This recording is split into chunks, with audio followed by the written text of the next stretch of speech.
importante até para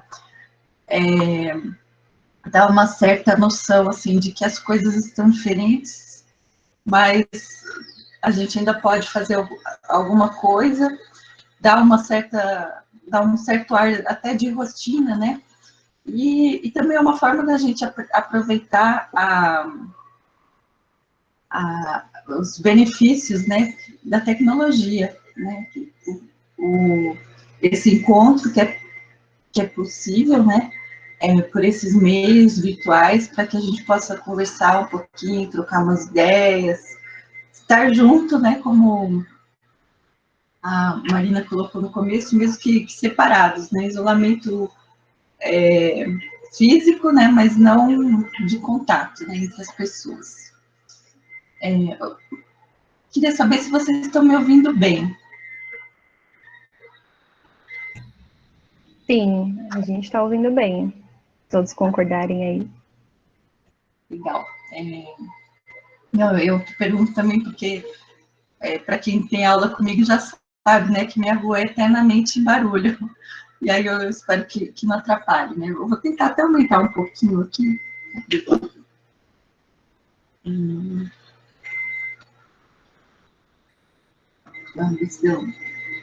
Porque eu que às vezes não ouço bem vocês. Bom, o momento agora, a gente combinou, né, eu e a Marina, de fazer uma roda de conversa, né? Neste momento, não é possível fazer uma roda exatamente, né? Mas a gente pode usar o raciocínio, né, que faz parte de uma roda de conversa. Então, não vai ser uma coisa assim que eu vou ficar falando, né? Eu gostaria muito que vocês colocassem, participassem, né? Expusessem seus pensamentos, suas dúvidas. Eu vou fazer um pequeno início apenas, né, de apresentação, e depois a gente, então, começa a roda de conversa, tá? Vou abrir aqui para apresentar.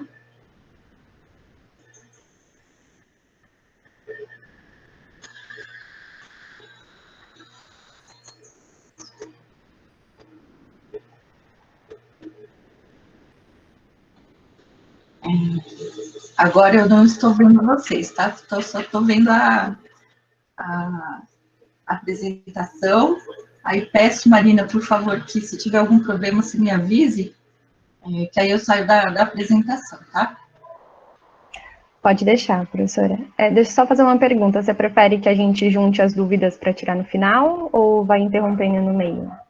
Como que você prefere? Eu acho que nem vai ser necessário interromper no meio, porque assim eu só vou colocar um conceito que eu acho que é importante, né? Que é justamente o conceito de desenvolvimento sustentável que eu gosto de adotar, e depois a gente já praticamente já entra na roda de conversa. Então, acho Tá bom, que vai combinado. ser dinâmico, assim. Bem, então, a roda de conversa é intitulada Como a Pandemia Afetou o Desenvolvimento Sustentável, né? Aqui meu nome, meu contato, se alguém quiser depois conversar, falar alguma coisa, ou dúvidas, comentários. Para quem não sabe, né, eu sou professora do curso de Ciências Ambientais. A minha formação, a graduação é em Biologia, Ciências Biológicas, e na pós-graduação eu fui para Sociologia e Economia, né? Então eu atuo muito nessa vertente socioambiental, né? Me interessa muito como as pessoas afetam e são afetadas, né? Pelo ambiente e como elas podem, inclusive, contribuir para a conservação, né, do ambiente, de maneira que também se beneficiem disso, né? Então, para a gente pensar assim, como que a pandemia afeta o desenvolvimento sustentável, eu acho que é importante trazer uma definição, né? Normalmente, vocês devem ver por aí, né, que desenvolvimento sustentável é você atender às necessidades das gerações atuais, sem comprometer a capacidade de atendimento das necessidades das futuras gerações, né? Mas eu gosto bastante dessa definição que eu apresento aqui para vocês, que é de um estudioso chamado Ricardo Abramovar, né?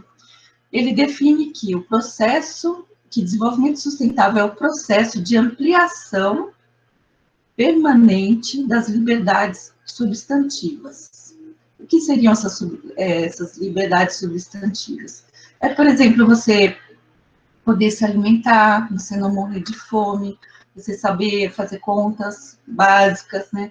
Você ter uma capacidade de atuar na sociedade, né? Você ter capacidade de participação política na sociedade.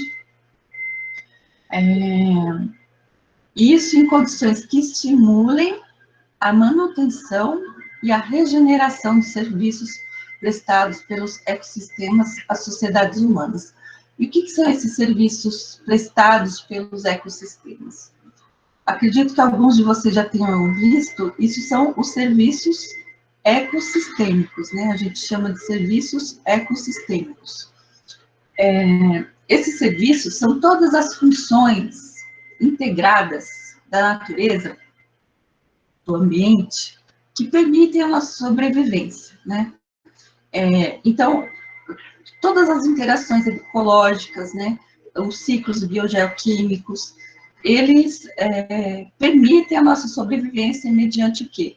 Mediante a produção de água, produção, entre aspas, né, os mecanismos, né, de purificação da água que permitem que a gente tenha água potável, alimento, né, controle de pragas, ciclagem de nutrientes, a regulação climática, todos esses, então, são serviços que os ecossistemas provêm para a gente e que, sem esses serviços, a nossa sobrevivência, como espécie mesmo, né, fica bastante comprometida, tá? Muito ameaçada. O desenvolvimento sustentável, ele é formado por uma infinidade de fatores determinantes, mas cujo andamento depende da presença de um horizonte estratégico entre seus protagonistas decisivos. E, olha, quem são esses protagonistas decisivos, né? Somos nós, somos os seres humanos. Pode soar até meio antipático pensar dessa forma, mas nós somos os protagonistas no sentido do quê? No sentido de que nós causamos danos, né, ao ambiente, mas nós também temos a capacidade de remediar, de reverter, de fazer diferente, de construir novas formas de estar no mundo, né? Então, é nesse sentido que nós somos protagonistas, tá? E o que é esse horizonte estratégico? É o que você pensa no longo prazo. Quais interesses, quais necessidades você está querendo atender no momento? Mas, para a gente pensar em sobrevivência da espécie, né, pensando o ser humano como espécie, a gente tem que pensar no horizonte estratégico, ou seja, décadas, né? Séculos, milênios. O que a gente vai fazer para que a nossa sobrevivência no planeta Terra seja possível, né? E dentro de condições minimamente satisfatórias, pelo menos que a gente possa comer, sobreviver, né? Ter acesso a abrigo, né? A conhecimento, poder se comunicar, né? Tudo isso é importante. E aí ele continua aqui, né? O que está em jogo nesse processo é o conteúdo da própria cooperação humana e a maneira como, no âmbito dessa cooperação, as sociedades optam por usar os ecossistemas do que dependem. Vejam que, novamente, aí ressalta, né, então, esse papel protagonista. Como que a gente vai decidir, então, usar os ecossistemas, sendo que, sem eles, a nossa sobrevivência é bastante ameaçada, se não levar mesmo à extinção, né? Se vocês tiverem dúvidas, comentários sobre essa definição, sintam-se à vontade para colocar. Eu só vou colocar mais dois slides. Então, para a gente pensar, então, os efeitos da pandemia sobre o desenvolvimento sustentável, né? A gente tem que pensar como que é a situação sem a pandemia e a situação com a pandemia, né? Fazer, então, essa comparação para avaliar os impactos que o Covid-19, né, traz para nós neste momento. Isso, então, o que muitas pessoas falam, né, vocês já devem ter até ouvido falar também, que a situação sem a pandemia era o normal, né, e que agora nós vamos viver o novo normal. E aí, então, já abrindo a roda, então, para a conversa, eu gostaria de saber de vocês o que caracterizava o antigo normal. Depois, se precisar, eu volto aqui para a apresentação. E aí, então, vamos lá. O que caracterizava o antigo normal?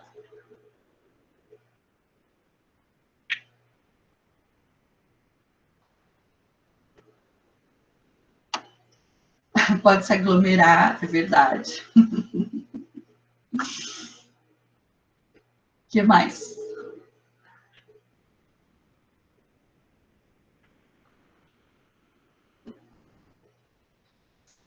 Vocês estavam satisfeitos? O contato, consumo desenfreado e produção também, muito desmatamento. Acho que era pensar sobre o normal ser estarmos em colapso já. Pois é. Vocês... Eu posso falar um pouquinho, prof? Claro. Assim, acho que minha visão é um pouco pessimista como cientista ambiental, mas eu acho que o antigo normal, ele vem um pouco de... A gente está acostumado com o desmatamento sem afetar a gente. Então, o antigo normal era a degradação ambiental, era os impactos ambientais acontecendo, mas ainda não chegou para afetar o ser humano. Então, eu acho que depois da pandemia agora, a gente tem chegou na gente, começou a afetar o ser humano, né? Muito bem. A questão do desmatamento é essencial, né? Deixa eu ler algumas coisas aqui que escreveram. A Gi Carvalho colocou, acho que o antigo normal seriam os nossos hábitos antes da pandemia. Sim, incluem os nossos hábitos, né? Não só em relação a aglomerações, mas também a forma como tratávamos o meio ambiente, a forma como nos cuidávamos antes disso. Acho que o antigo normal era não pensar no meio ambiente como um problema que afeta diretamente o nosso dia a dia. Hoje em dia estamos pensando nisso porque teve uma influência mais próxima da realidade de todos de maneira mais homogênea. A Bárbara colocou esse comentário, João Barbosa. Sobre o formulário, aqui ele avisa que vai fechar, né? Sim, vocês falaram coisas super importantes, né? A questão do desmatamento, do consumo, a forma como a gente trata o meio ambiente, né? Até uma situação de colapso, né? Que a gente pode estar vivendo. O que significa uma situação de colapso?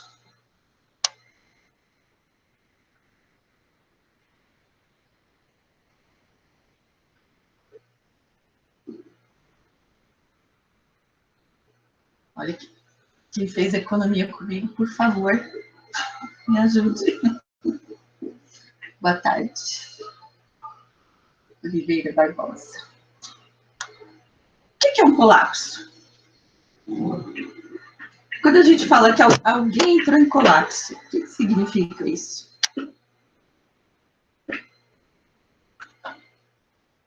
Surtou a Érica. Os recursos naturais não conseguirem mais suprir a demanda. Mudança brusca de comportamento. Sim.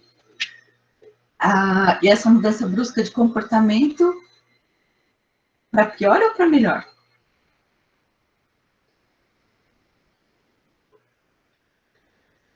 A Isabela, quando chega no limite do suportável, sim.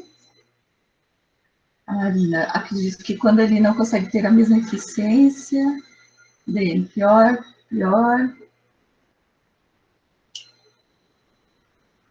Elivanilson, quando a pessoa perde o controle, pois o seu limite foi ultrapassado.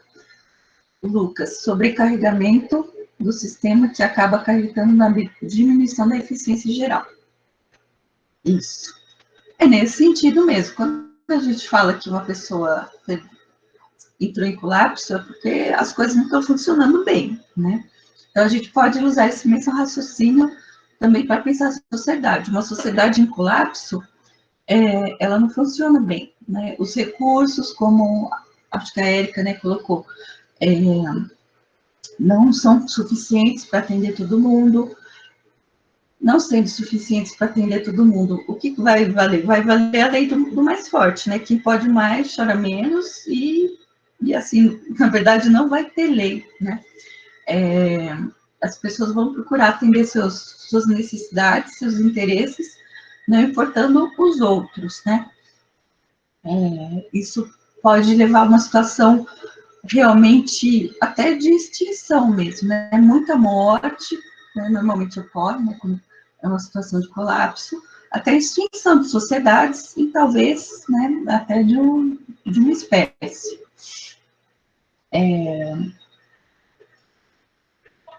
A gente, talvez não, assim, de uma maneira homogênea no mundo todo, né, mas provavelmente em muitas sociedades atuais a gente já estava vivendo um colapso, né? Aí eu queria fazer uma pergunta para vocês. Vocês estavam satisfeitos com o antigo normal?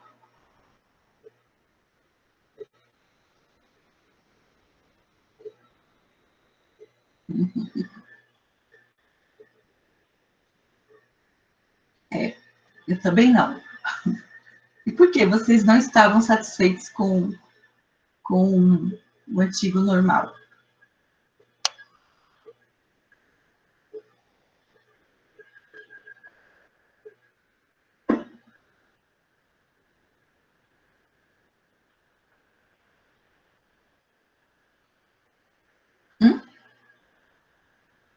Pensem assim um pouquinho. O que no antigo normal não deixava vocês satisfeitos? Algumas coisas já foram faladas aqui, né? Professora, eu tenho duas questões que me deixavam bastante insatisfeita. Uma é a questão da educação, que eu acho que já não funcionava mais, né? O ensino tradicional, do jeito que ainda é, né? Só que eu acredito que com a pandemia, a gente está sendo obrigado a pensar em estratégias para que as pessoas se interessem um pouco mais, né, pela educação. E uma outra questão é a questão dos resíduos mesmo, né, do lixo, que já estava, assim, numa situação insuportável, e acho que ainda está, né, claro, mas acredito que algumas pessoas passaram a pensar um pouco mais nisso também, principalmente pela questão dos resíduos hospitalares, né, da máscara e tudo mais. Muito bem, obrigada.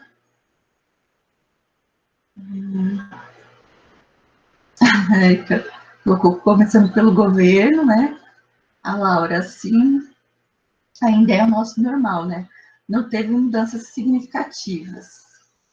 Caroline, porque também tinha degradação ambiental acontecendo, o desmatamento estava crescendo, o desgoverno e o pensamento super conservador estavam em alta, sim.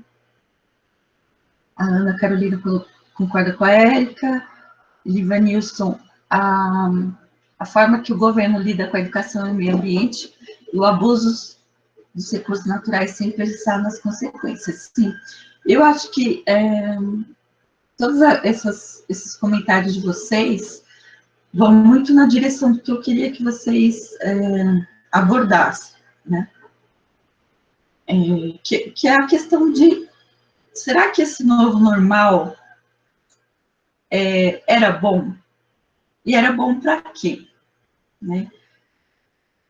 para quem está ganhando dinheiro, talvez? E como ficam, por exemplo, o ambiente, né?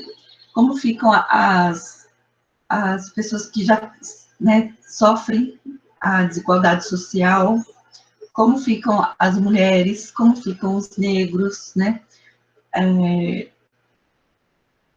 O que a pandemia faz com essas situações que a gente pode dizer que não é o normal, né? Na verdade, são anormais. Tem uma desigualdade social. É como a gente tem no Brasil, mesmo no planeta, né? Sei lá, não chega a 2.000 pessoas, né, que juntam 60% da riqueza do planeta, né? Então, 2.000 pessoas quase, né, em quase 8 bilhões de pessoas. 2.000 pessoas concentram 60% da riqueza do mundo. Que mundo é esse? Que normal é esse, né? O que a gente pode esperar numa situação de pandemia? O que vai acontecer com essa situação anormal, né? Dizer que esse desmatamento, né, essa degradação, essa quantidade de resíduos que a gente gera é absurda, né? Esse consumo desenfreado, tudo isso não era para ser o normal, né? A gente deveria ver isso como uma situação de anormalidade, né? Deixa eu ler mais um pouquinho aqui dos comentários. Thaís colocou, a pandemia deixou mais evidente todos os problemas sociais do país. A Giovana, a pandemia enfatizou mais ainda as desigualdades. A Thaís colocou que agravando, né, todos eles. E Ivanilson, a pandemia só veio para nos mostrar como a minoria sofre e é esquecida. Pois é uma minoria no sentido de ter menos direitos, né? Mas em termos de população, é a maioria, né? A maioria da população, inclusive do Brasil, né, sofre bastante.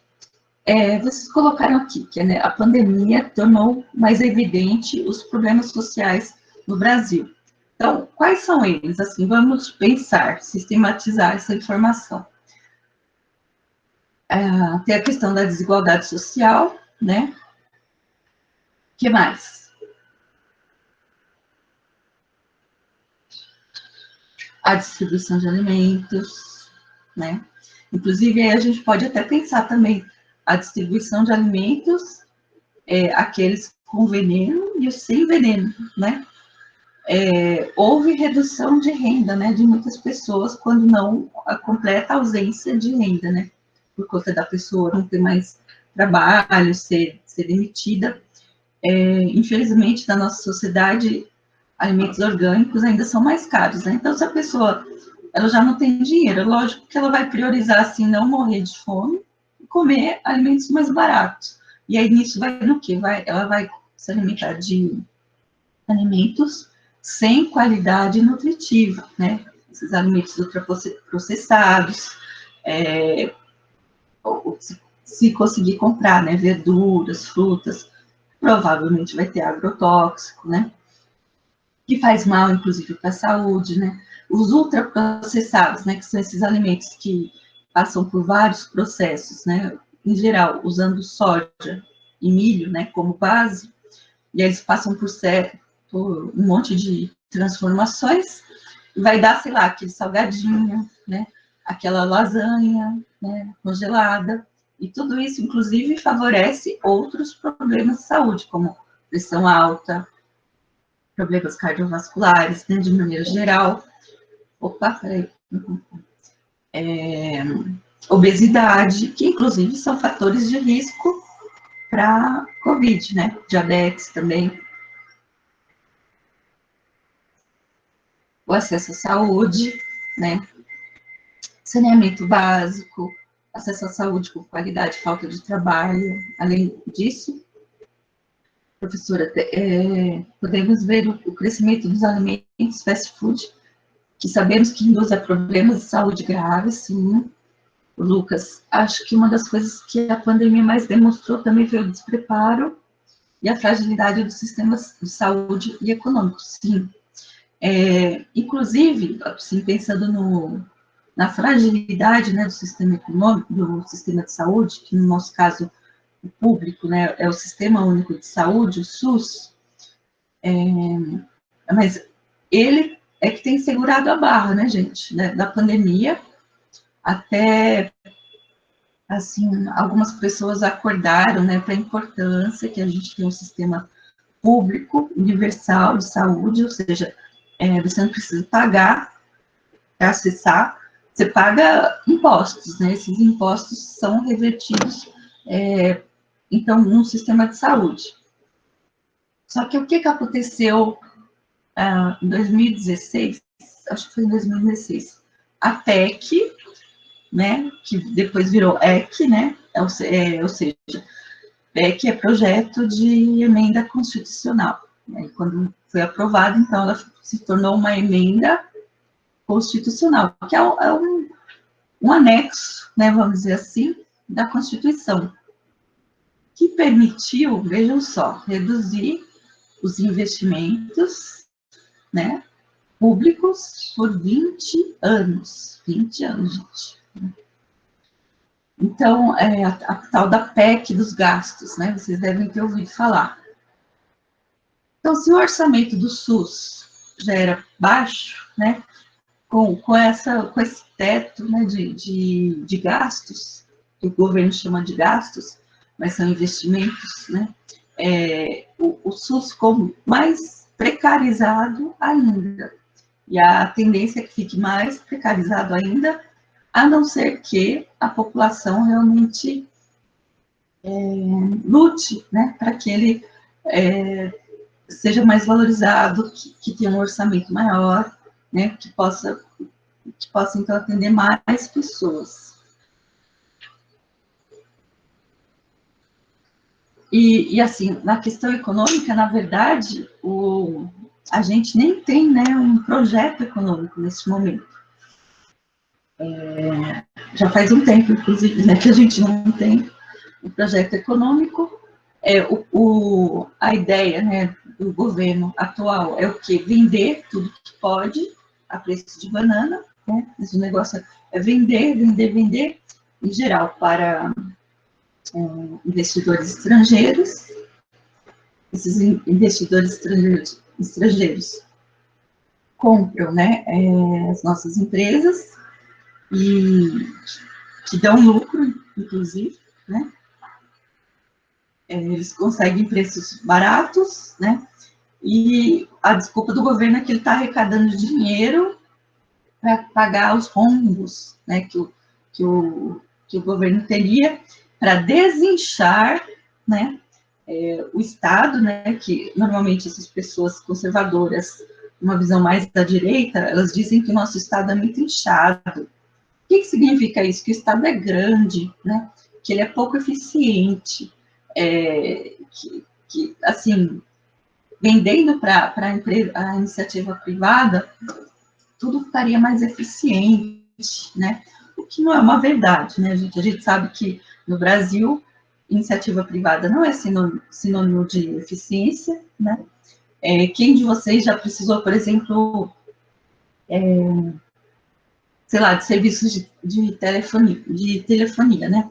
A gente precisa, às vezes a gente acaba se contentando com qualquer um, porque a gente sabe que todos são ruins e pensa, bom, então, né, se todos são iguais, vai esse daqui. Um exemplo, assim, que é bastante didático, né, a Vale, né, que antes era a Companhia Vale do Rio Doce, uma empresa brasileira que dava lucro, né, empregava muitas pessoas, tinha um setor de pesquisa, né, de desenvolvimento, de tecnologias, inovações. A Vale foi privatizada, né, era a Vale do Rio Doce, né, virou Vale, né, e a Vale é responsável, por exemplo, por desastre, né, socioambiental, como de Brumadinho, né? Que na verdade não é correto falar de Brumadinho, né? A gente tem que só falar que é o desastre socioambiental mesmo, o desastre tecnológico, né? Nesse caso a gente fala que é desastre tecnológico da Vale, da Samarco, né? São empresas privadas. Se elas fossem tão eficientes assim, isso provavelmente não teria acontecido, né? Então, isso mostra que esse discurso, né, de privatizar não é verdadeiro, né? Inclusive, assim, muitas vezes o próprio governo ele pode dar o exemplo de como fazer as coisas melhor, né? Nem sempre acontece, mas respeitando mais o ambiente, né? As empresas privadas, o que elas querem? Elas querem lucro, né? É isso, o que ela puder fazer para diminuir custos, né? E aí, nesse ponto, entram muito as questões ambientais, né, de cuidado, proteção ao ambiente, e também a proteção do trabalhador, né, obediência à legislação trabalhista, né? Então, só para dizer que privatização não compensa, né? E é uma dos nortes, né? Uma das diretrizes deste governo, né? Esse é o projeto deles, se é que a gente pode chamar de projeto, vender, né, o país, né, todo o nosso patrimônio a estrangeiros, então os lucros não ficam aqui, né, vão para fora. Flexibilizar a legislação trabalhista e também ambiental, né, porque diz que isso atravanca, né, o progresso, que isso afugenta investimentos estrangeiros, mas não deveria ser essa, né, a preocupação, deveria ser a preocupação como nós vamos nos desenvolver, né, para que a gente consiga fazer um país melhor, né, qual que é o nosso projeto de futuro de desenvolvimento? Então, investir pesado em criar empregos, investir pesado em educação, investimento em ciência e tecnologia, porque isso seria o que faria nosso país realmente ir para frente, né? E assim, a gente já estava, né, numa situação econômica bastante difícil, agora com a pandemia, né, isso complica mais um pouquinho, né, a questão de, por exemplo, serviços e comércio, né, que é a base da nossa economia. Elas foram super afetadas, né, pela pandemia. Muita gente foi despedida, mandada embora.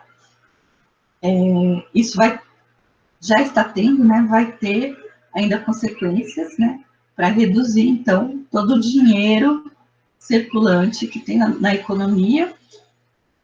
Com isso, então, vai ter redução nos impostos, né, que são arrecadados pelo governo, e vai complicar mais ainda a situação do quê?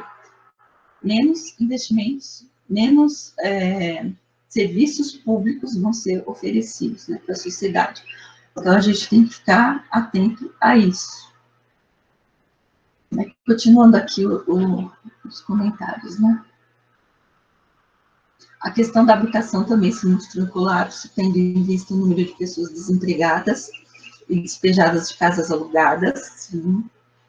O que vemos é essas pessoas migrando para assentamentos dos quais estão sendo desapropriados também. Sim, inclusive, não sei em que pé que anda isso, mas tinha um projeto de lei que impedia que pessoas fossem despejadas nesse período de pandemia.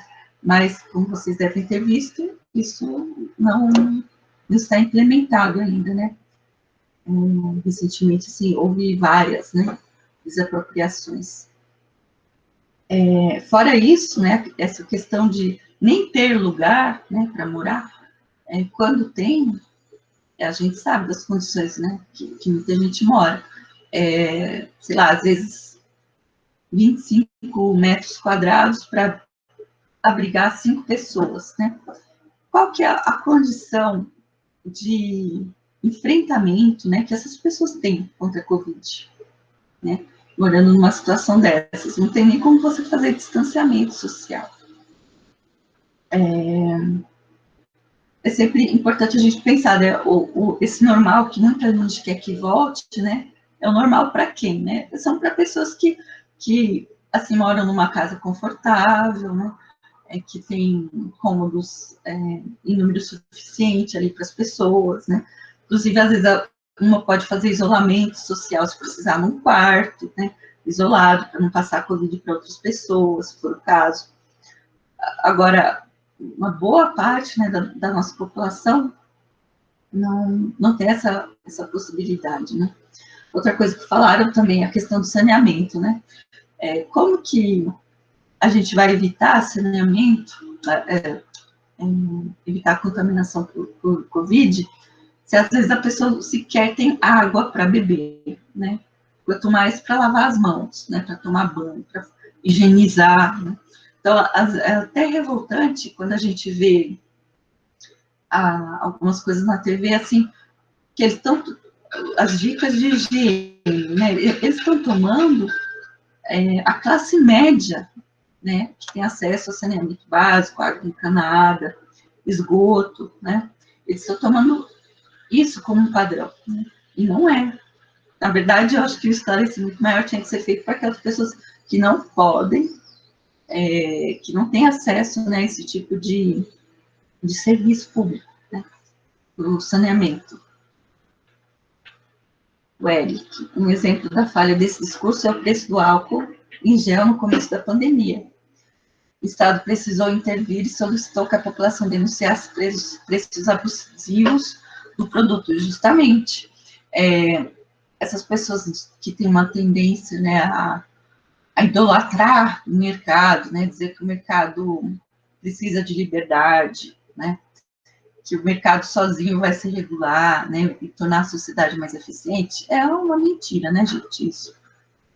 Esse discurso, que é o discurso do neoliberalismo, né, neo no sentido de novo, porque já tinha uma ideia de liberalismo no começo do século passado.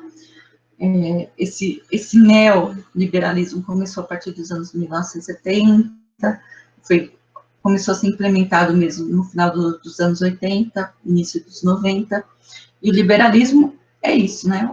Dar liberdade, não às pessoas, tá? Aos mercados. E assim, se funcionasse bem, o Estado não ia precisar intervir, né? Que é o que o Eric colocou aqui, né? E outra, normalmente, quando as empresas privadas, né, estão numa situação difícil, elas recorrem aos governos, né? Vide os bancos, né, que quando estão se sentindo em perigo, vão para o governo reclamar, e o governo empresta generosas quantias, né, para eles. Então, se o mercado por si só funcionasse, esse tipo de coisa não ia ser necessário, né? Lucas, podemos ver também o exemplo da saúde nos Estados Unidos, que é um grande provocador de falência das pessoas, sim. Se a pessoa ela tem que operar e não tem convênio médico, ela entra em dívidas impossíveis de pagar. Sim. Assim, lá a saúde não é pública como aqui, né?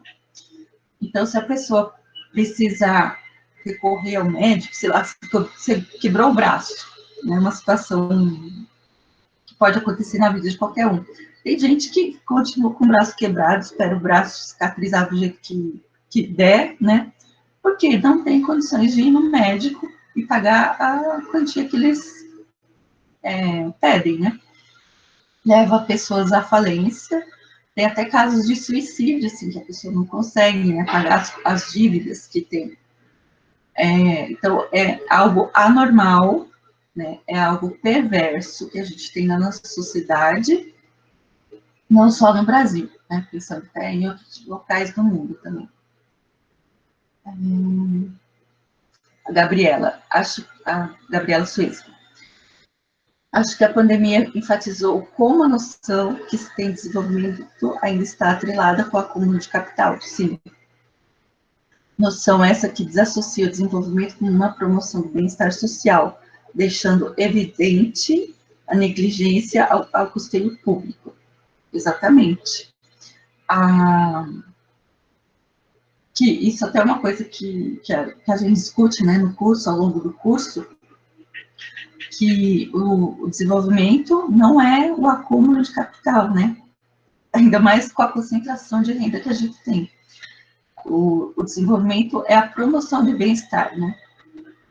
E assim, se a gente observar as injustiças que existem, né, nesse modo, entre aspas, normal, né, de vida que a gente tinha e tem ainda,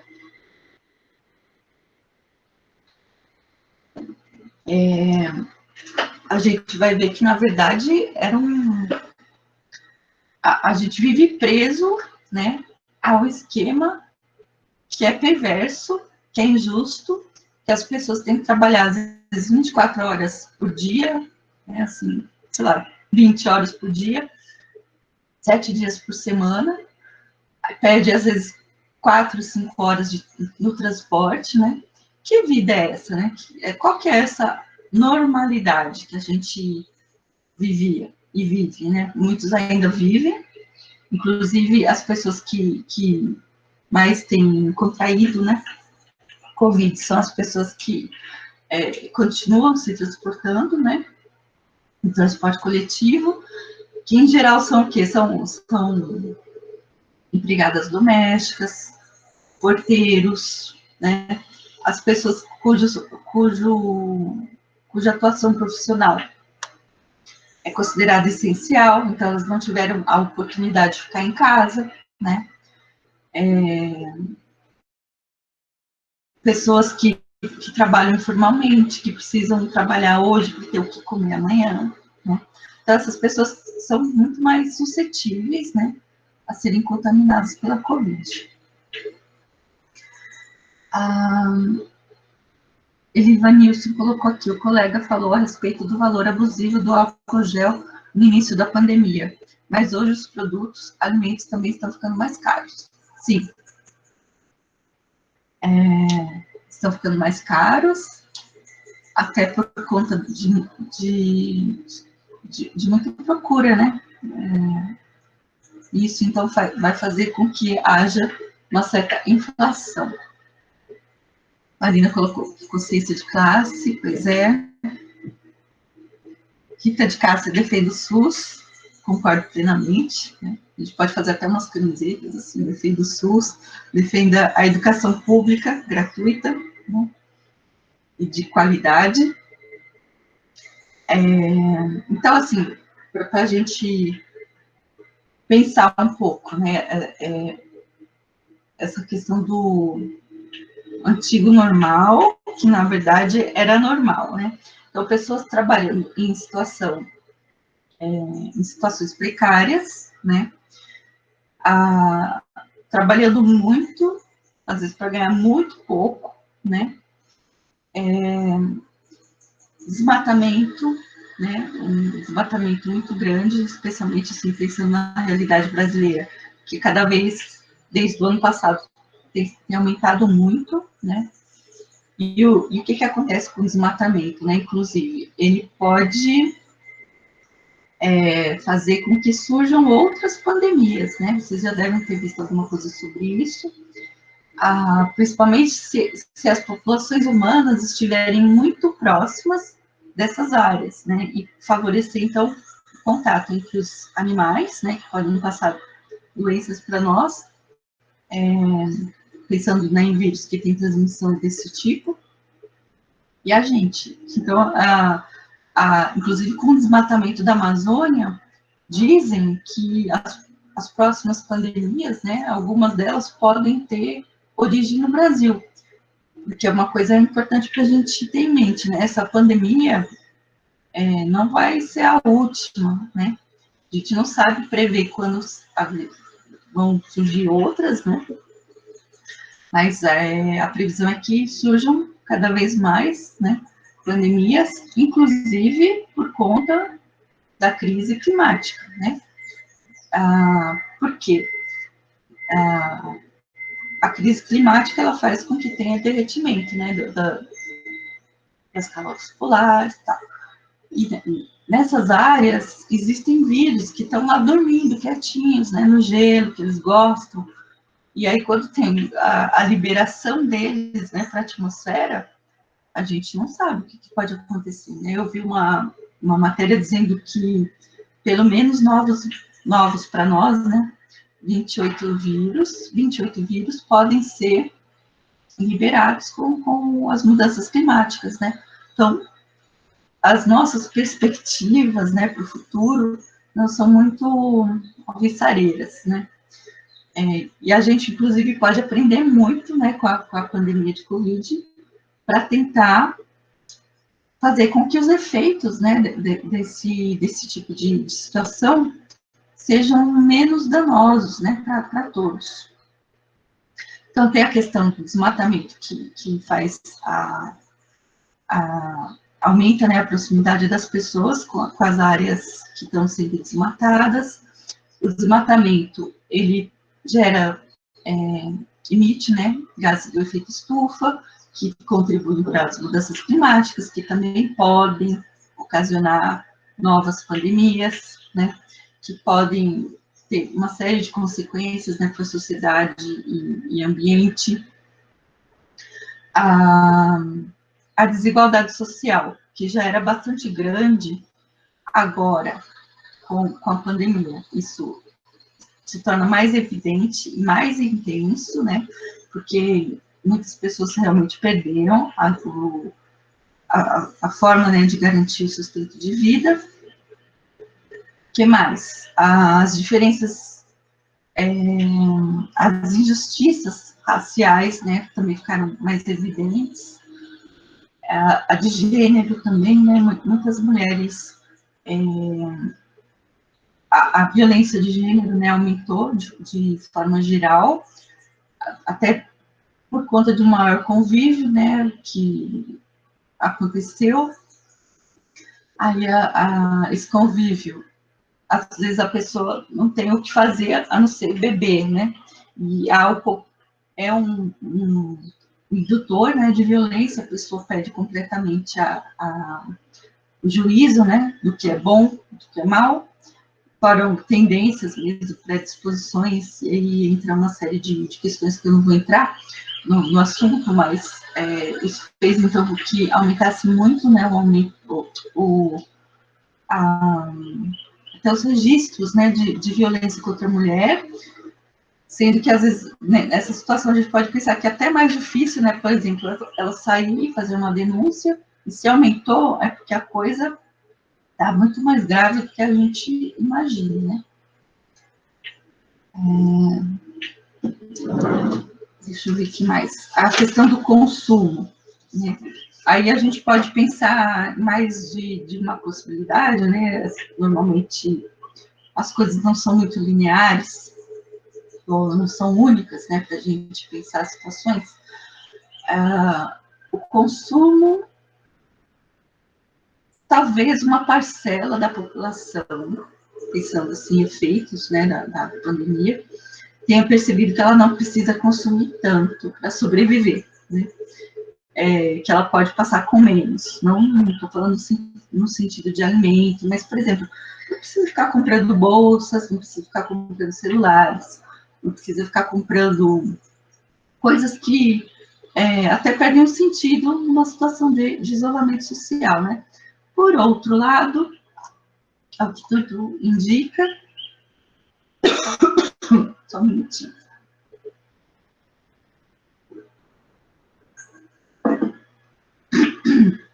Por outro lado, aparentemente, houve aumento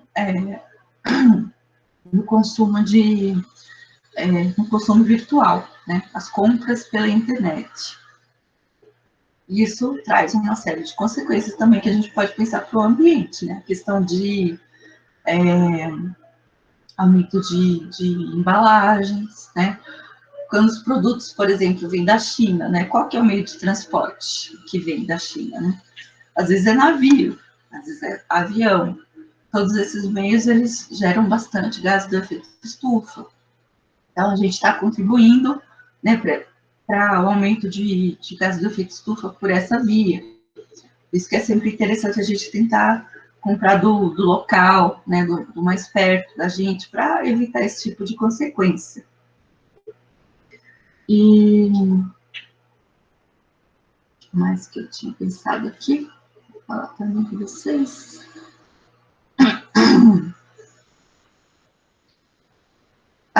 Outra coisa também, para a gente pensar, né, nessa situação de pandemia, pensando no antigo normal, né? Ao que tudo indica, né, o vírus foi passado para o homem por animais, né, que são consumidos por serem exóticos, por serem considerados, sei lá, iguarias, né? Isso faz a gente atentar, então, a questão dessa relação, né, que a gente tem com os seres, com os animais, essa exploração que a gente faz, muitas vezes ligada a superstições, né, falsas crenças de que aquilo lá, sei lá, o chifre do rinoceronte vai ter algum benefício para a pessoa, né? Então, tudo isso faz com que se busquem esses animais, se caçem, né, gerando interferência grande no ecossistema. Então, a pandemia também demonstra isso, né, para a gente, que a gente precisa ver como que a gente pode fazer diferente, né, não continuar nessa exploração em todas as vias, né, que a gente pode. O que mais, gente? Comentários.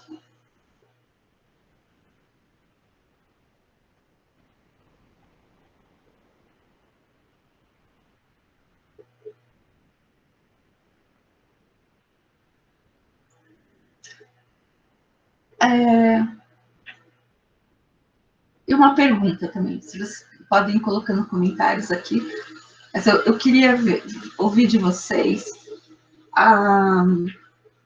como que a gente pode pensar a situação, por exemplo, dos indígenas no antigo normal, né? E o que pode ser no novo normal.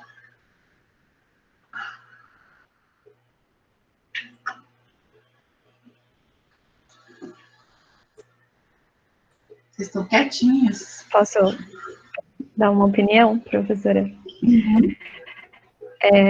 Eu acho que do ponto de vista em que estamos cada vez mais nesse desgoverno, né, principalmente a questão indígena, a gente já sabia que ela vinha não sendo priorizada, na verdade ela nunca foi priorizada, né, e acho que com o passar do tempo, né, a gente começou a perceber que houve um desmoronamento, muitas épocas, pontos específicos, mas eu acho que depois de todo esse período a gente consegue ver claramente, né, assim, tá descarado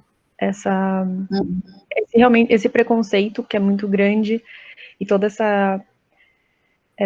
esse desgoverno mesmo, né, essa vontade de desestruturar, né, de acabar realmente com as terras indígenas, o mapeamento, tudo, né. Então, acho que só escancarou mais, né, mas ela sempre existiu, né, acho que até se a gente para pensar num evento que aconteceu ano passado, né, sobre a poluição, na verdade, o desmatamento da Amazônia que chegou aqui em São Paulo e todo mundo começou a ver, na real, acontece todo ano, né, e ano passado a gente conseguiu ver no céu de São Paulo, então é como se realmente mostrasse, né, realmente o que está acontecendo, até porque a gente está vendo em números, né, infelizmente, de mortes, enfim. Uhum. É isso mesmo. Eu queria complementar um pouco sobre a questão indígena, que acho que assim como a Marina falou, que ela falou muito bem já sobre o desgoverno, inclusive antes de ser eleito, era motivo de chacota a questão indígena, que é um absurdo, mas eu acho que comparando, assim, com uma questão que aconteceu na descoberta, entre aspas, descoberta, né, do Brasil, é sobre essa questão da doença, né? Como que eles atingem muito mais. Então, tipo, trouxeram doenças de outros estados e, tipo, que eles são mais vulneráveis, né? nessa doença tão de um outro local. Então, eu acho que é isso. Às vezes a gente vive entre aspas, um neocolonialismo. Ai, não vou conseguir falar a palavra, perdão. Mas acho que a gente vive um novo momento, assim. E eu não sei se eu posso colocar assim, mas pelo menos na questão, assim, de doenças, acho que é o que eu vejo. Eles estão morrendo novamente, né? Então... Sim.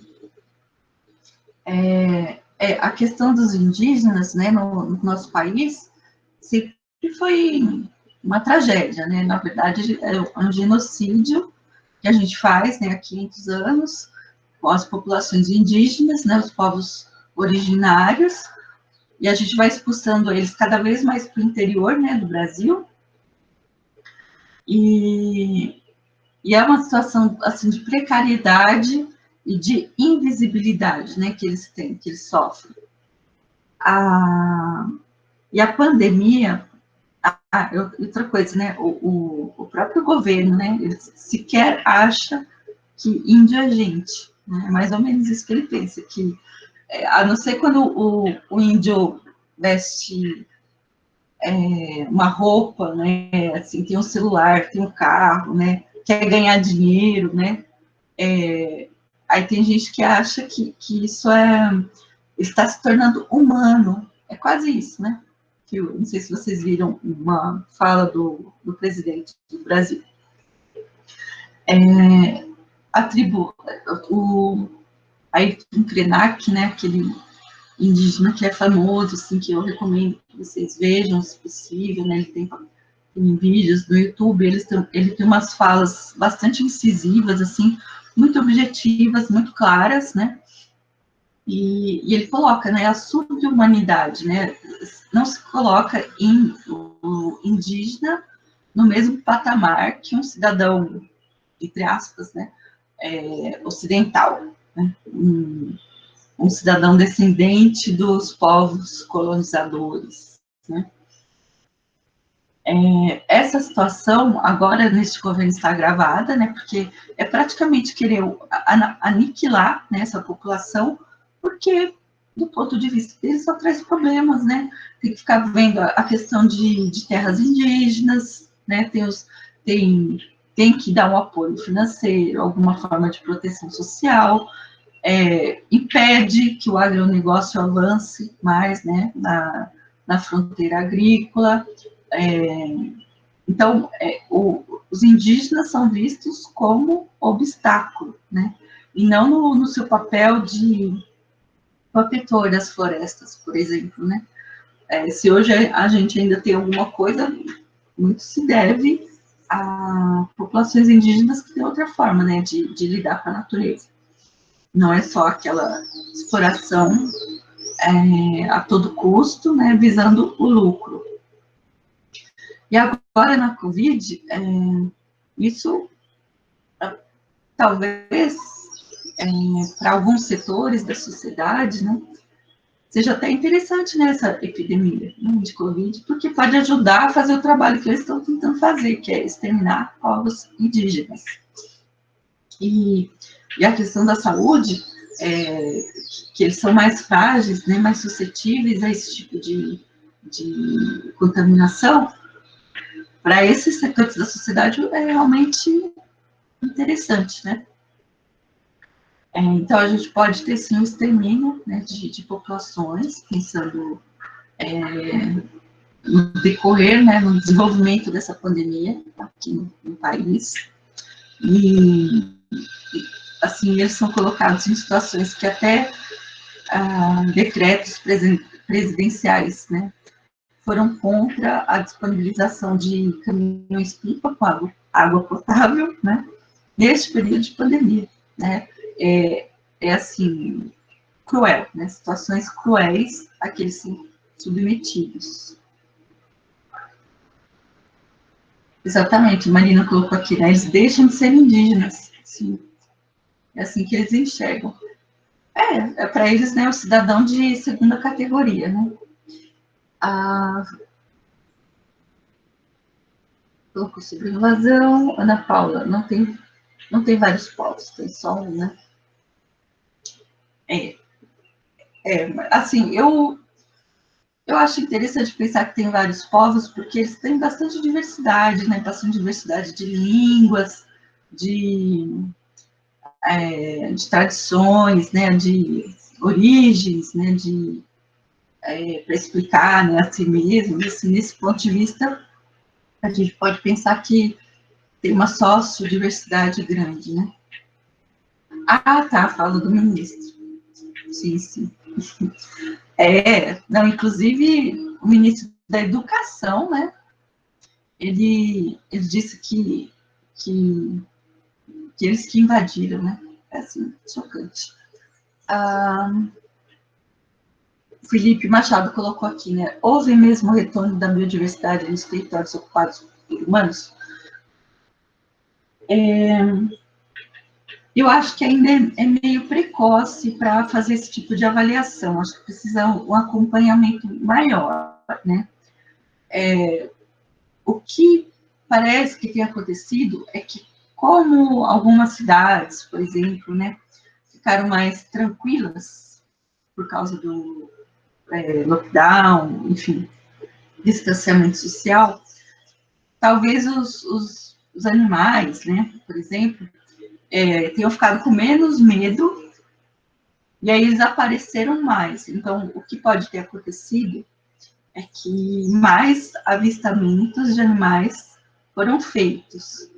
Se isso se traduz num retorno da biodiversidade realmente, eu acho que precisam estudos mais prolongados, né? Sempre quando se fala de ecologia, né? Assim, não são uns 4 meses, né, que vão dar um resultado mais confirmado, né, sobre isso. Não sei se eu respondi sua pergunta aqui.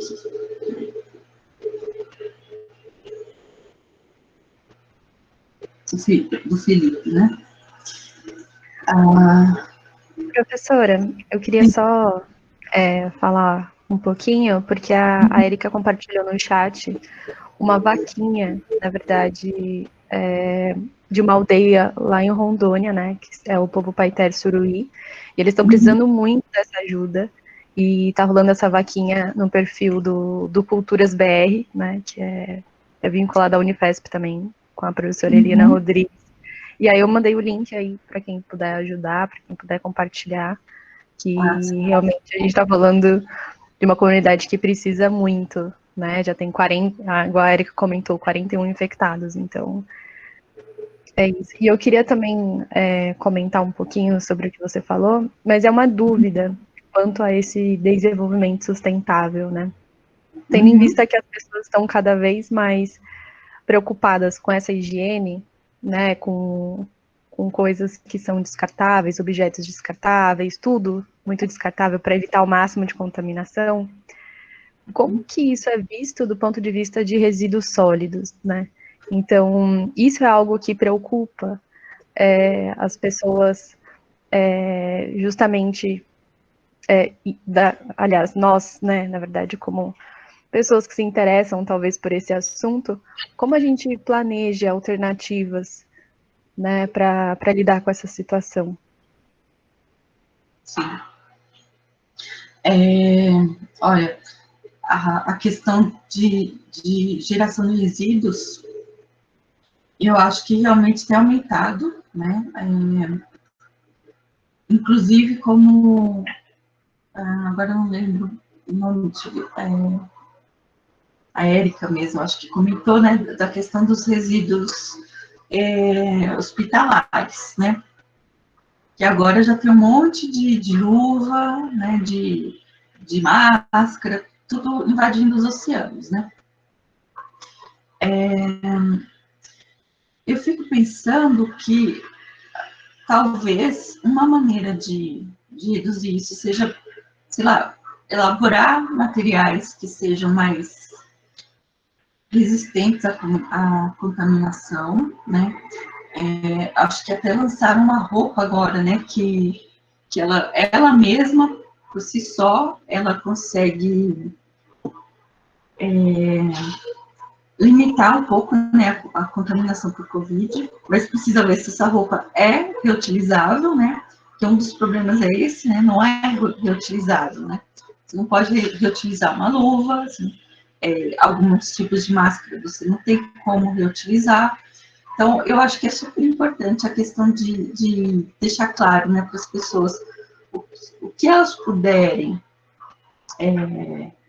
usar, que seja reutilizável, né, que possa ser lavado e reutilizado como uma máscara, por exemplo, né, deveria ser a prioridade, né.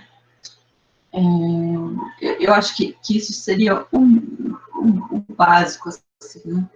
Das embalagens, olha, isso é um nó grande que a gente tem e vai ter pela frente, né? Porque agora as pessoas estão bastante, por um lado é bom, né? Ter um cuidado, né, para tentar evitar a Covid, mas tem esse lado aí que realmente vai tem já, né, no geral, vai gerar cada vez mais problemas. Aí eu fico pensando, será que campanhas, né, de informação, né, sobre isso poderiam surtir efeito na sociedade? Eu não sei, né?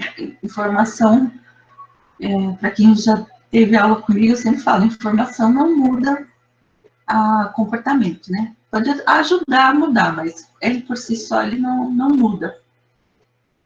Então, é um problema que, inclusive, a gente que trabalha com o ambiente, né, vocês, como cientistas ambientais, assim, vão ter pela frente, né? E, inclusive, pensando nas próximas pandemias, né? O que fazer para diminuir essa quantidade de resíduos, né, que a gente gera. Já geramos muito naturalmente, entre aspas, né? Normalmente, ou anormalmente. E agora, então, mais ainda, né? Não sei se respondi, Marina. Não, respondeu sim. É que eu fico pensando justamente nessas mudanças de comportamento, né? Não sendo pessimista, mas acredito que é muito difícil a gente buscar alternativas ou até entender que, na verdade, desde o processo de que a pandemia é um desequilíbrio ambiental até o fato de consumir mais plástico, é como se tudo tivesse realmente num caos, né? Me dá um certo desespero pensar nisso, por isso que eu acho que eu penso sempre nessas alternativas, de que modo a gente pode ver, ou até de que modo as empresas, né, as indústrias estão se adaptando a essa nova condição. Porque, querendo ou não, chega um momento, se é que já não estamos, né, passou o dia 22, que é o dia do limite, né, estavam comentando, de que, de fato, a gente consegue sustentar esse modo de vida e de que forma as empresas podem mudar, na verdade, né? E como elas estão mudando. Isso vai se tornar necessário mais do que nunca, né? Sim, sim. É sempre importante a gente pensar assim, não tem um caminho único, uma solução só, né? A questão da informação é importante, é uma via de ação, né? Outra via importante, que até para fazer as empresas, né, se acomodarem, né, vamos dizer assim, às necessidades dos novos tempos, é boicote, né? Boicotar. Viu que a empresa não tem uma política ambiental adequada, né? Não segue o que deveria seguir, né, em relação às normas ambientais. Então, se a gente puder, boicote neles, né? É o que, por exemplo, alguns países, né, da Europa estão fazendo em relação aos nossos produtos, né?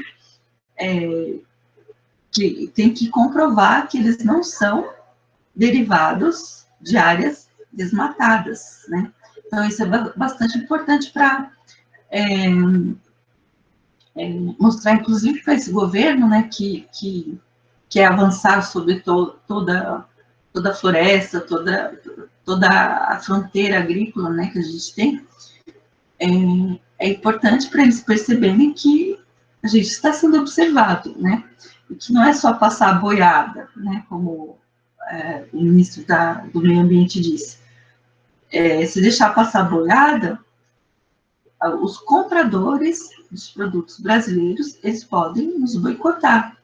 E nos boicotando, isso vai trazer sérias consequências econômicas para o setor do agronegócio, né? E a gente, assim, como consumidor, a gente pode boicotar, né, empresas que não têm um comportamento não só ambiental, né, também trabalhista, né, usar trabalho análogo, né, o escravo, alguma coisa nesse sentido, a gente pode, sim, boicotar, né? Se a gente tiver essa informação, e hoje em dia na internet tem um monte de informação sobre essas empresas, é bem importante, né? Até de chocolate, um dia desses eu estava vendo, né? Tem as empresas que são mais amigáveis ao ambiente e as que não são, né? Então, bem importante.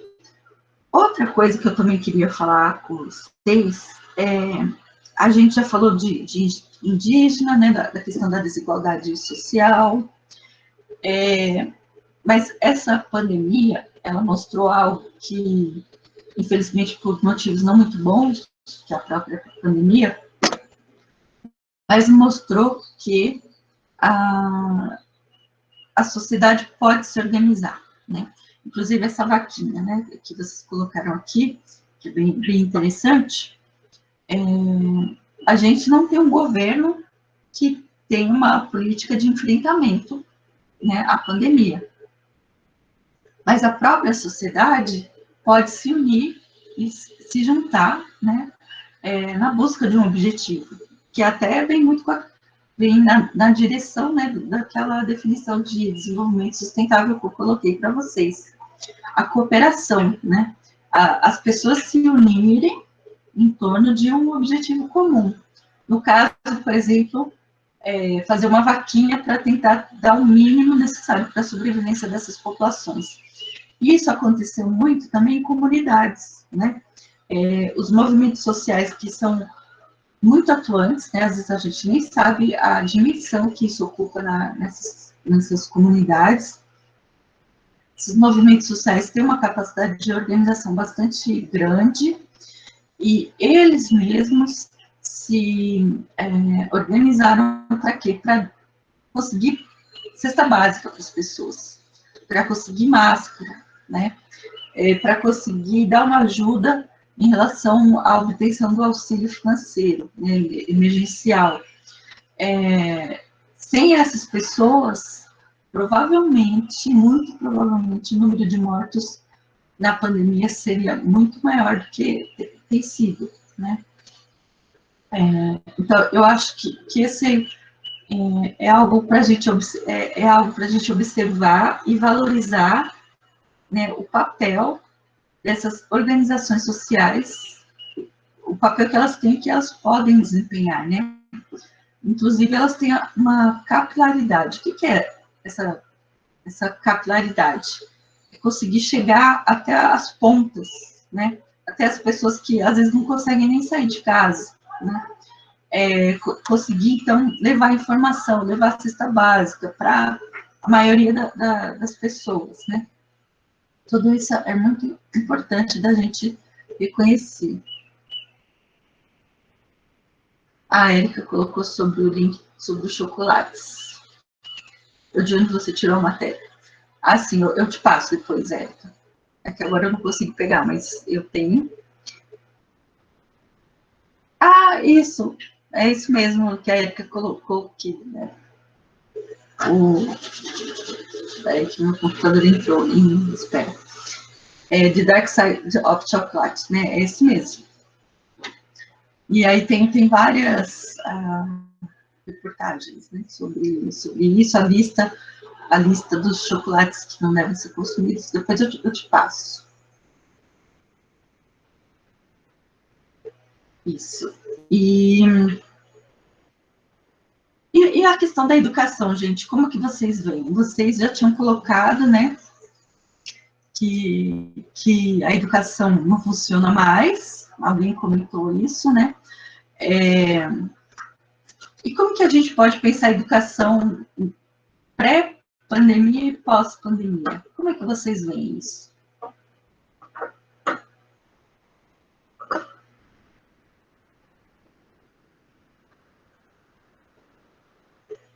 Ah, de nada, Érica.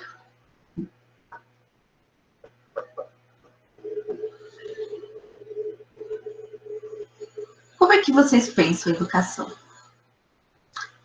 A nossa educação pré-pandemia era uma educação igualitária, de boa qualidade para todos?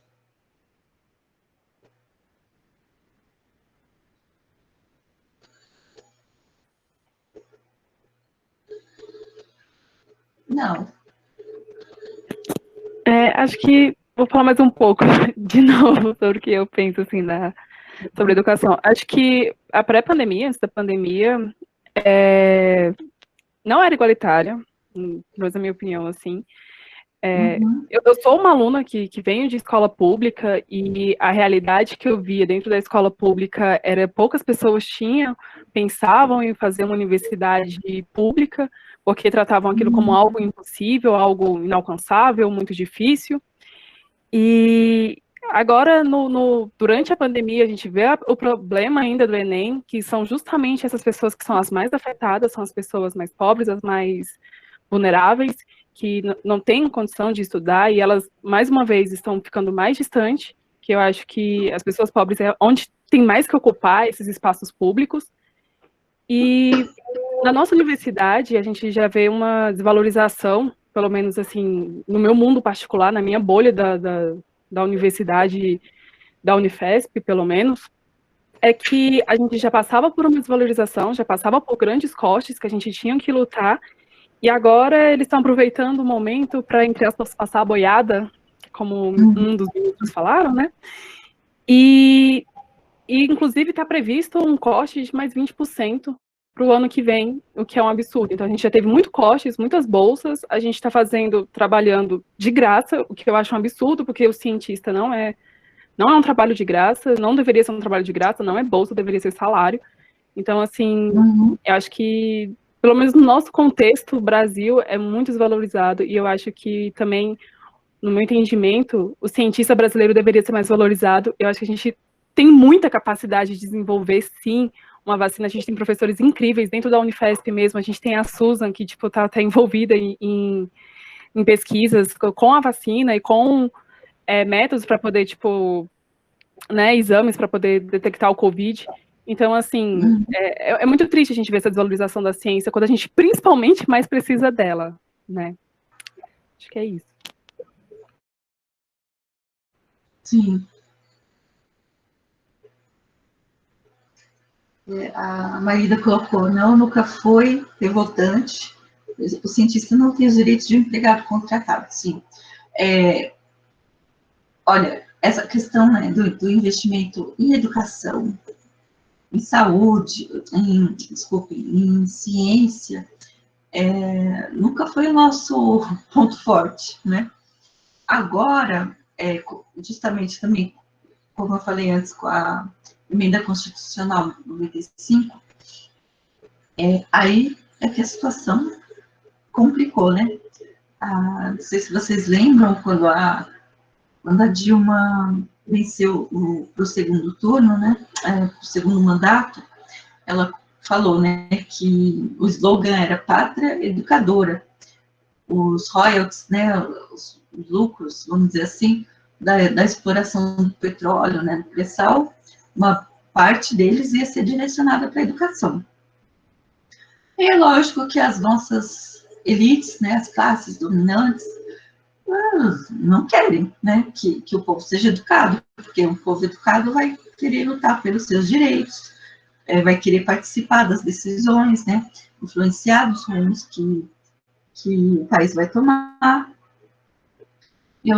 Assim, para mim, isso é um dos motivos, inclusive, né, de toda a articulação para tirar a Dilma do governo.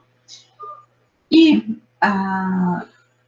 se já não era boa agora, né, com a questão da pandemia, é muito provável que as desigualdades, né, educacionais aumentem muito, porque a gente está pensando, assim, numa realidade, né? Assim, por exemplo, uma parte dos alunos tem acesso à internet, conseguem participar de uma mesa redonda, conseguem participar de atividades síncronas e assíncronas, né? E agora, aqueles alunos que não têm a menor condição disso, né? Qual que vai ser, pensando até no ensino superior mesmo, a pandemia, ela pode ser um obstáculo muito difícil de transpor, né? A vida já tem uma certa, né, já traz várias dificuldades, mas essa de não ter o acesso, né, à internet, a uma internet de qualidade, né, a ter o equipamento que suporte usar essa internet, né? Isso pode ser o que falta para a pessoa não só trancar, né, um curso, por exemplo, né? Porque trancar você pode depois voltar, né? Tem essa possibilidade. E agora, aqueles que vão evadir, ou seja, sair, desistir dos cursos, né? Ou mesmo em outras situações do ensino fundamental, ensino médio, muitas pessoas vão ter que abandonar os estudos para poder, por exemplo, trabalhar e ajudar a família a se sustentar. Então, no longo prazo, isso vai se refletir numa maior desigualdade social, né? Então, são elementos que se retroalimentam, né? A pessoa já está numa situação difícil, a pandemia dificulta mais ainda essa situação e pode intensificar, né, as dificuldades pelas quais essa pessoa passa, que pode ser muito difícil sair depois, né, dessa situação. Então, em relação à educação, a perspectiva, né, não é muito animadora. Enquanto que tem aquelas pessoas que têm internet boa, que têm um espaço adequado, né, que na primeira semana pós-decreto lá para o isolamento social já começou a ter aula, né, e aí tem todo um aparato disponível, né, para fazer isso. É lógico que essa pessoa vai sair na frente, né, em relação a outros que não vão terminar o ano, que não vão ter condições, por exemplo, de prestar o Enem, né, que vão se sentir obrigados, ou ser obrigados mesmo melhor dizendo, né, a sair, né, da faculdade. Professora? Sim. Meu nome é Thaís. A senhora falando isso, me lembrou de uma coisa muito importante. Assim, eu venho de uma cidade do interior aqui do estado de São Paulo. Então, lá, a mentalidade da maioria dos jovens é justamente o que a Caroline falou, de que tem aquela crença de que a faculdade pública é um sonho, né? De que isso é só para poucos. Então, assim, quando começou a pandemia, já tinha essa desmotivação de antes, já não tinham muito essa preocupação do que eles poderiam fazer, de quem eles poderiam ser. E quando começou, né, eu lembro que muitos pais de lá, né, porque meus pais ainda moram lá e eu sempre vou visitar eles falaram, muitos pais aqui falaram, agora que nossos filhos vão ficar em casa, a gente vai incentivar a estudar mais, porque na escola não estão aprendendo nada, então vamos ver se em casa a gente consegue pegar. E quando eles tiveram que lidar com os filhos em casa para tentar ensinar, eles viram o quão difícil eles viram o quão complicado o quão essa realidade realmente de um professor e de uma sala de aula é importante. Então, eu pensei muito, fiquei positiva com isso. Eu falei, tomara que agora as pessoas, principalmente dos pais, já vejam uma valorização maior do que é a entidade escolar, do que é a educação. E no começo, muitos pais acharam que iam conseguir dar conta de que isso ia funcionar, de que eles iam conseguir fazer algo, e viram que não é, que realmente não é à toa que existe faculdade para professor, não é à toa que tem um curso superior para você ensinar. Então, mudou um pouco a perspectiva das pessoas de lá, mas também agravou muito isso. Eles falaram que se antes já, dentro da sala de aula, as chances de conseguir ascender na vida ou conseguir adquirir um conhecimento maior, uma oportunidade diferente, era pequena, então agora estão com esse medo maior em relação à pandemia. Porque sai privilegiado quem tem condições, quem não tem, acaba ficando de fora. Era o que já acontecia antes e agora acontece numa escala muito maior, muito maior. Exatamente. Já acontecia, agora a escala é muito maior. E isso, assim, pensando inclusive no longo prazo, vão ter efeitos terríveis sobre a nossa sociedade, né? Pessoas que realmente não sabem o mínimo para poder ter uma inserção, né, na sociedade. E esse ponto sobre os pais, né, que viraram, entre aspas, professores, né, dos próprios filhos, inclusive tem gente dizendo que agora os professores vão ser mais valorizados, né? Tomara, né? Esse pode ser um efeito positivo da pandemia, né? Dos pais reconhecerem que não é fácil, não é fácil você ensinar uma criança a ler, escrever, contar, né? Eu espero que esse seja algo de bom, né? Que fique o reconhecimento da importância dos professores, né? Deixa eu ler um pouquinho dos comentários aqui. A Érica, acho que também conta muito a questão da saúde emocional, sem dúvida. O meu sobrinho estuda naquela escola que teve o ataque em Suzano, Raul Brasil. Antes da pandemia, ele já estava super desmotivado a continuar os estudos, porque quase todos os professores saíram de lá, estavam de licença, etc. Ou seja, só tinha aula vaga. Durante a pandemia, ele não acompanhou nenhuma aula. O pouco que ele viu de conteúdo, eu tentei incentivar. A nossa educação é muito falha. Não dá suporte nenhum para os adolescentes, crianças, etc. No período de pandemia, então, justamente, o método tradicional já não é mais cabível, pois é. A Marina, podem abrir o microfone. Às vezes é melhor para compartilhar o pensamento e a conversa fluir. Sim, eu concordo. Collins, não sei se eu pronunciei certo.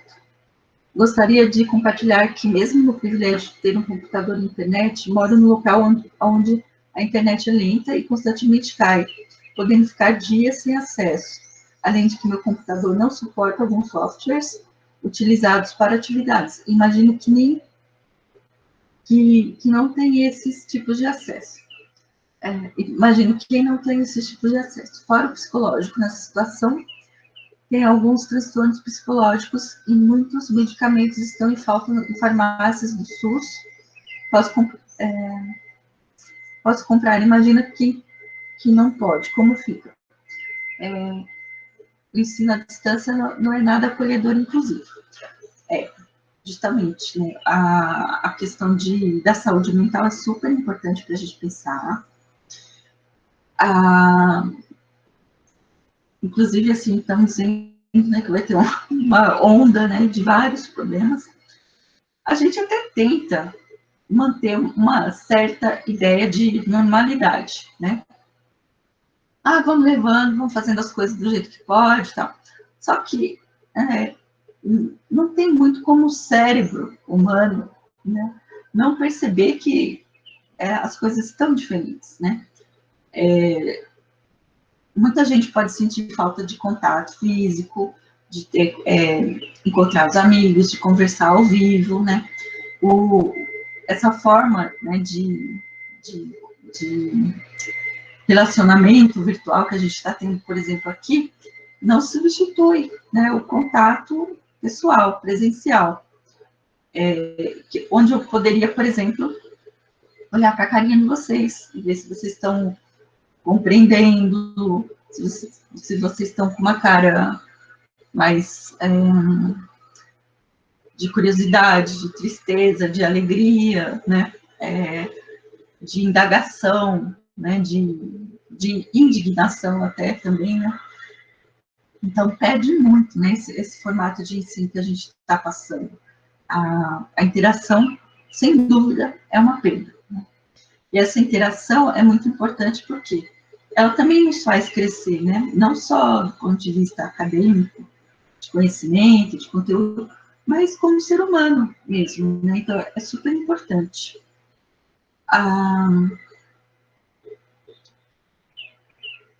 E a questão da saúde mental, né?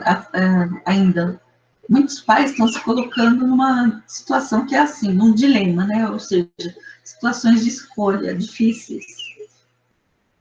no caso da volta às aulas, né, presenciais, os pais mandam os filhos com o risco desse filho contrair Covid, inclusive depois contaminar membros da família, e levando em conta que o formato presencial é bom para as crianças, para a socialização, para aprender a conviver com os outros, ou a criança fica em casa, talvez mais protegida, né, de pegar Covid, mas com danos socioemocionais, né, que ela vai levar, às vezes, para a vida inteira. São situações muito difíceis, são novas situações que a gente está se deparando, né, que a gente não sabe qual que é o melhor caminho.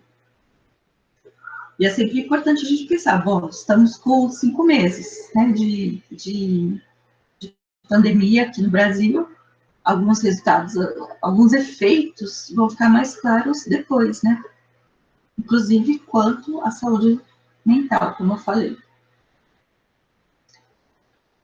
O Renato colocou aqui, né?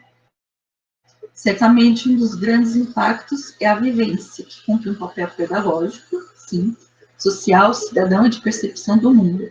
Seria interessante se a professora pudesse comentar um pouco dessa perda que interfere diretamente na dialogicidade dos professores e estudantes.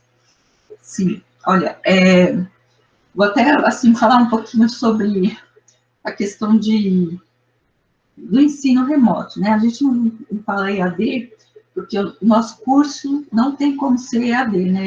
Ele é presencial por essência, por conta das atividades de laboratório, por conta das atividades de saída de campo, né? Essa vivência, né?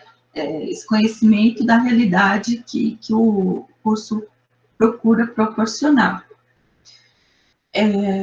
Alguém comentou, né, que o ensino já está muito atrasado, no sentido de não funcionar mais com as ferramentas que a gente tem, né? Tem até gente que fala assim, se alguém entrasse numa escola hoje, sem a pandemia, né, lógico, e entrasse numa escola há 200 anos atrás, ela ia pensar, isso aqui é uma escola, porque o formato, né, até a configuração de sala é muito semelhante do que era 200 anos atrás, né? O professor fica na frente, os alunos, as carteiras posicionadas uma atrás da outra, os estudantes devem ficar sentados nessas cadeiras e tentar assimilar o que o professor leva, né, para os alunos. Eu acho que esse formato realmente é ultrapassado, né? E eu fico pensando, assim, quando começou, então, essa história de fazer ensino remoto, eu fiquei bastante resistente pela disciplina que eu dou esse semestre, que é baseada em discussão, basicamente.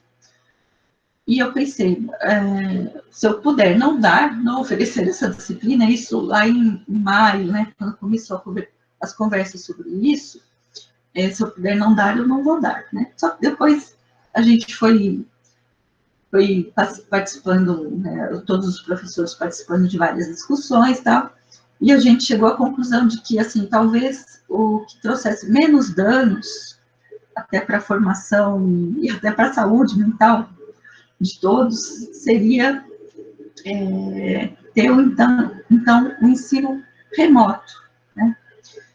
E, assim, foi um consenso, né, de que isso, então, seria o menos ruim neste momento, né? A gente sabe que tem todas as perdas do que poderia ser o ensino presencial. Eu acho que a gente está fazendo o que é possível fazer neste momento, só que, pegando aqui para tentar responder o que o Renato colocou, o ensino, ele vai além dos conteúdos, né? Isso, assim, eu tenho certeza, né? Eu não sou pedagoga, mas pela minha experiência de sala de aula, o que se constrói num ambiente de sala de aula vai muito além do que é construído pelo simples, pela tentar transmitir pura e simplesmente o conteúdo, né?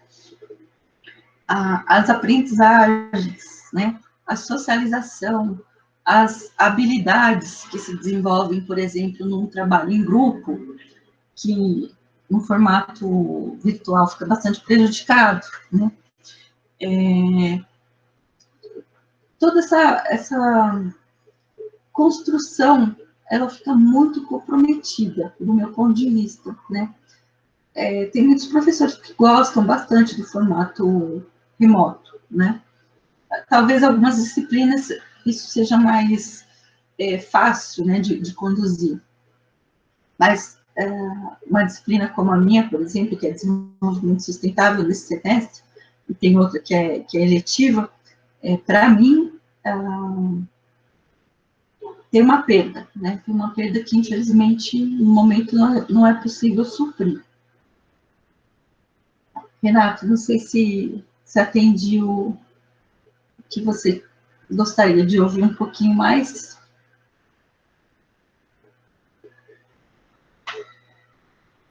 Obrigado, professora. Se você quiser comentar também, né? Pode comentar. Fiquem à vontade, gente, para colocar, né, as opiniões de vocês.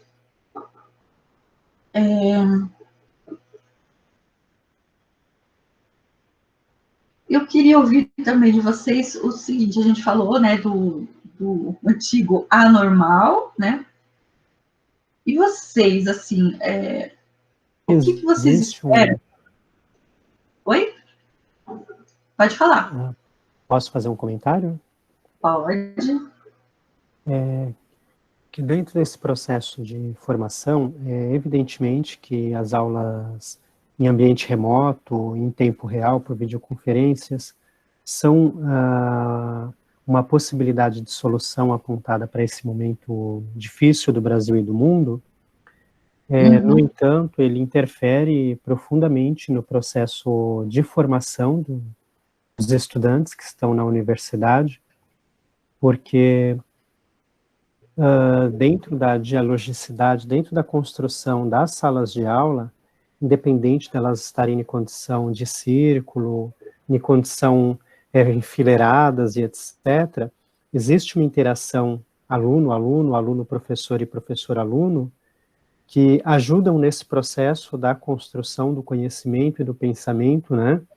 Muitas vezes o professor expõe um conjunto de ideias que um aluno não compreende na sua totalidade, mas às vezes o colega do lado, com uma forma simples de falar, resolve a questão para o colega, né? Diz, olha, o que o professor disse foi isso e isso.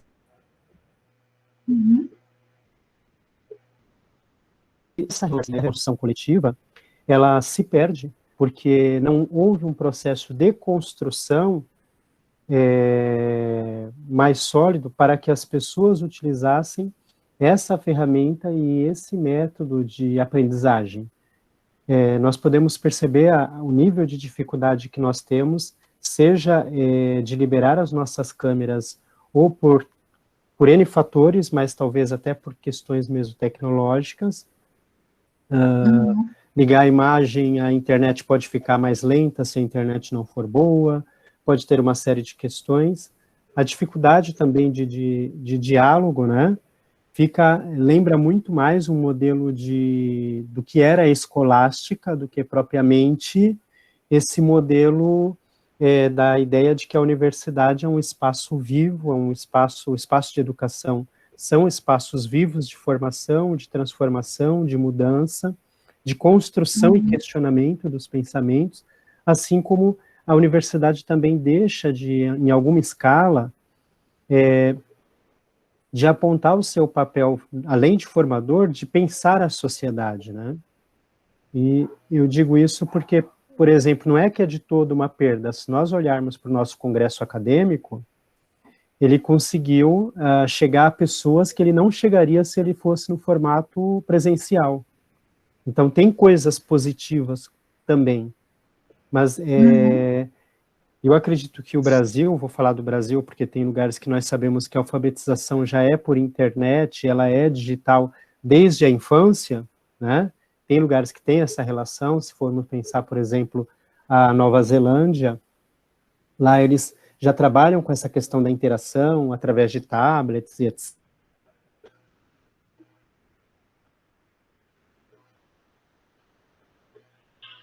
Renato, você travou. Chamaríamos de zona de conforto, né? E não é fácil você sair de uma zona de conforto ou sair de uma situação de forma abrupta e ir para outra sem ter uma transição, porque nós não tivemos isso. Não tivemos a ponte para construir isso. Foi imposto para nós, né? Nós nos matriculamos para curso presencial e estamos fazendo o curso, não vou dizer EAD, porque os professores estão em tempo real, mas que traz um grande prejuízo, tanto para nós, quanto para os professores, como para a instituição. Sim, sem dúvida. Você pode explicar para o que é escolástica? Ah, tá.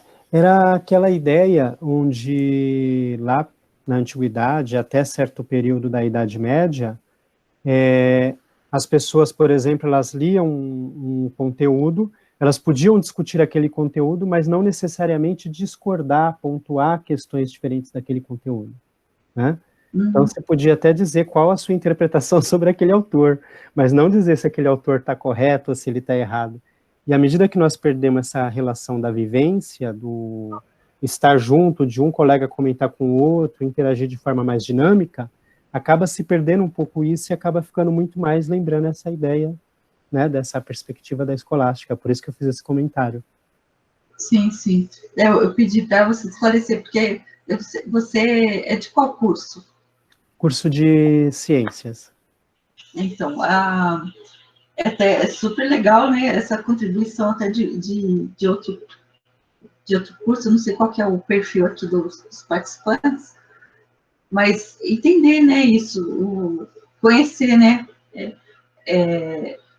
essas linhas, né, de pensamento sobre como que uma educação deve ser, né, e justamente essa questão de estar meio no formato, meio não, né, no formato remoto, dá muita impressão, assim, de, olha, eu vou ficar falando, né, e vocês vão ouvir e vão entender, né, vão assimilar o que eu quero passar.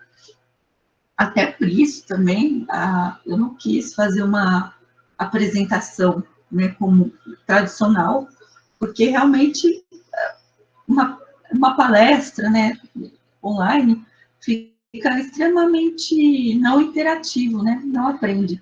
E essa questão, por exemplo, de um aluno fazer uma pergunta, um colega ajudar a responder, ou mesmo a dúvida que não tinha sido a dúvida não tinha sido sistematizada, vamos dizer assim, consciente, né? Uma dúvida consciente, um aluno coloca, o outro também pode aprender com aquela dúvida, né? Pode prestar atenção naquele tema. Então, a aprendizagem, sim, para mim, realmente, o formato presencial é muito mais rica, né? Em diversos aspectos.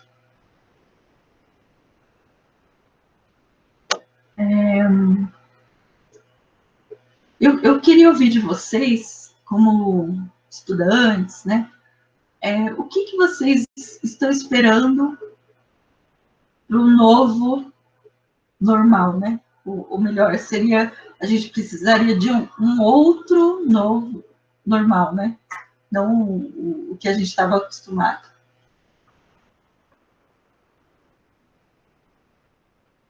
Quais são as perspectivas? O que vocês pensam?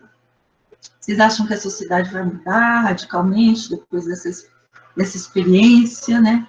Está fazendo muitas pessoas refletirem. Professora, a minha singela opinião é que eu não consigo imaginar como pode ser que fique a situação, e eu também não sei o que esperar, porque acho que a gente se surpreendeu tanto com tanta coisa. Não sei se foi uma surpresa ou se foi um choque mesmo de realidade, né? Tudo ficou muito mais claro, escancarado, enfim, e a gente dando mais atenção para isso, talvez. Então, eu não sei se essa mudança ela ocorre nesse período que eu acho que é curto para tantas mudanças que estão tão enraizadas na nossa sociedade. Então, acho que eu sou um pouco pessimista, assim, eu prefiro esperar para ver, sabe? Não que a gente não possa se preparar, mas a gente já sabe como é que tá. Mas eu não consigo ter perspectiva, eu confesso.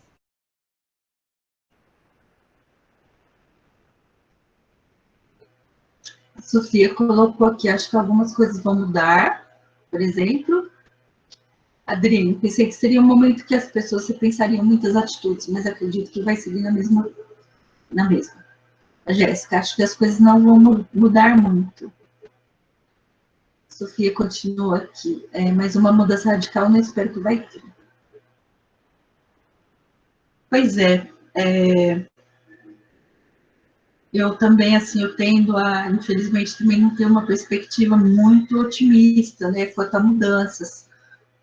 Da gente ver que muita coisa estava errada, né, no antigo normal, que aquilo lá não é vida para muitas pessoas, né, que a gente deveria ter uma solidariedade mesmo de espécie, né, com o outro, pensar, não, a gente não pode viver numa situação de desigualdade tremenda, né, como a gente vive, a gente não pode tratar o ambiente que provê a nossa sobrevivência da forma como a gente trata. Eu acho que isso seria o ideal, né? Mas, realmente, pelo que a história indica, né, pensando em outras ocasiões, né, que já aconteceram pandemias, né, principalmente a última, né, a gripe espanhola, não houve grandes mudanças, né? Infelizmente, o ser humano, ele não aprende muito, né, com a história. Ele repete erros, continua fazendo as coisas da forma como fazia, se não houver realmente algo ali premente em cima dele, né? Mas, talvez, em alguns setores da sociedade, haja, né, algumas mudanças. Por exemplo, a questão da redução do consumo, pode ser que algumas pessoas passem a consumir menos, vejam que não é necessário, né, que não importa para a vida consumir tanto. A questão, por exemplo, de muitas pessoas resgataram, às vezes até, né, ou então iniciaram o hábito de cozinhar para si mesmo e para a família, né, o que é interessante. Isso é uma das coisas mais importantes da vida, né, o que a gente come, de quem que a gente compra, né, os produtos, como esses produtos são produzidos, justamente, né, a forma, quem que ele está beneficiando, né, tudo isso é importante. Talvez para alguns setores da sociedade isso fique, né, mas até pelo que eu falei aqui, dá para imaginar que eu não estou falando da sociedade das camadas menos favorecidas da sociedade. Em geral, isso é o quê? Classe média, né? Se não for classe média em termos econômicos, pode ser uma classe média, pelo menos intelectualmente, assim, né? Então, assim, infelizmente, a perspectiva de mudança não é das mais promissoras, né? Mas, professora, sim. Só um minutinho, perdão te interromper, a conversa está incrível, a palestra, eu achei incrível a roda de conversa, mas infelizmente 4 horas a gente tem um outro conteúdo, então eu vou pedir só para a gente encerrar, e enfim, espero que a gente consiga fazer uma outra palestra, porque realmente o assunto foi incrível e a roda incrível. Tudo bem, claro. Perfeito. Deixa eu só ler os últimos comentários aqui. A Érica colocou: se as pessoas não se dispõem a respeitar a quarentena, se normalizam mais de 1000 mortes por dia, saindo, dando rolê, o que poderia, então, se visibilizar mais do que isso? Pois é, talvez algum bem próximo, assim, nível familiar mesmo, né? A Brenda concordou. A Érica colocou, Érica Carolina, eu não sei o que dizer, mas infelizmente acho que vão querer que as coisas voltem ao antigo, normal. Dá para ver pela ignorância do povo que não respeita o isolamento e a quarentena. Parece um sonho pensar que essa situação levasse as pessoas a se conscientizar e tratar melhor o ambiente e umas às outras. Pois é. A Érica Brunelli, também não acho que vai mudar nada nesse sentido. O que acho que vai mudar, por exemplo, é uma maior flexibilização para home office, ter um pouco mais de autonomia nesse sentido. Pois é. Inclusive, porque é vantajoso, né, para as empresas. Tem empresa que já até desalugou, né, salas, tal, porque viu que dá para fazer esse esquema, né, de home office e barateia, né, diminui os custos, então, para ela. Mas é isso, gente. Vocês querem colocar mais algum comentário? Alguma fala? Senão a gente vai encerrando, né, para a próxima programação. Tá? Eu queria realmente agradecer, professora, de novo, por aceitar, e agradecer todo mundo que está aqui. Espero que vocês estejam bem, tenham gostado e tenham preenchido o formulário, né, também. Mas acredito que é um tema super pertinente e adorei o debate, professora. Muito obrigada, como sempre. Eu que agradeço, gente, a oportunidade. E, assim, eu acho que nesse tema vários debates vão poder ser feitos, né, porque a gente vai vendo os efeitos mais para frente também, né? Então, agradeço a presença de todos, agradeço a participação e a atenção, e é isso. Fiquem bem, se precisarem conversar, vamos acionar aí as redes, né, porque isso é importante para a saúde mental, justamente, e é isso, bola para frente. Se a gente puder, a gente vai fazer, né, para mudar. Tenho certeza que todos que estão aqui têm essa perspectiva. Eu também quero agradecer. Eu quero agradecer a presença de todo mundo e também a sua disponibilidade, professora, principalmente a fortalecer um evento que, infelizmente, esse ano não deu para a gente fazer de forma presencial. Mas estamos aqui. E, enfim, muito obrigada. Eu que agradeço, gente. Acompanhem os próximos dias, as próximas palestras. Enfim, acompanhem, pessoal. Muito obrigada. Isso aí. Obrigada, gente. Boa tarde, boa semana. Fiquem em casa, se puder.